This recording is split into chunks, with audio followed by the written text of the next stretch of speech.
Hey, welcome back to the Ready State. Part 2 of our Be Kind, Please Rewind. If you don't know what that is, you need to Google VHS.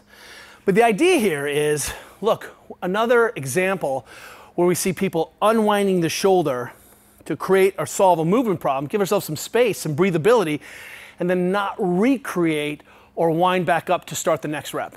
So one of my favorite examples of this is the overhead squat. So when we see people overhead, we're talking about trying to press the bar up, be active in the shoulders, even you can even shrug a little bit.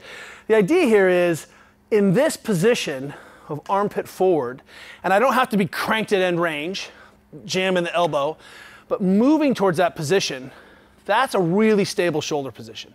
This can be stable, but we tend not to see this in heavy snatches, in spite of what people are saying. But let me tell you why this becomes confusing for us. No one presses overhead and flares the elbows. We just don't see it, right? Because it doesn't translate well. But what we see is that we can be overhead. We have movement choices, potentially. Where am I need to be? I'm sort of some mid-range position where I can control and make movement corrections. But the shoulder rotation really ends up depending on what the torso is doing. So if you are a person who tends to snatch and receive in a forward position, lack of range of motion in the ankles, movement choice, body anthropometry. I can't receive here and have the arms forward. It doesn't work.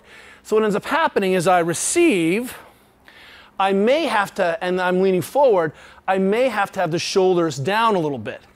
Why? So if we saw someone overhead squat, and if I could follow maybe like the friends at Ma Strength or our Chinese lifters, if we drop straight down into this bottom position, the shoulder really doesn't need to change very much, right? I'm able to sort of lock in the shoulder, pressure stays the same, able to ascend and ascend into that bottom position pretty effortlessly.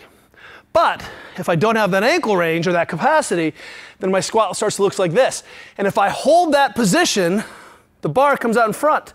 So I have to rotate the shoulders forward to catch or receive or stay in plane. So my overhead squat tells me I better have some shoulder down, otherwise I fall.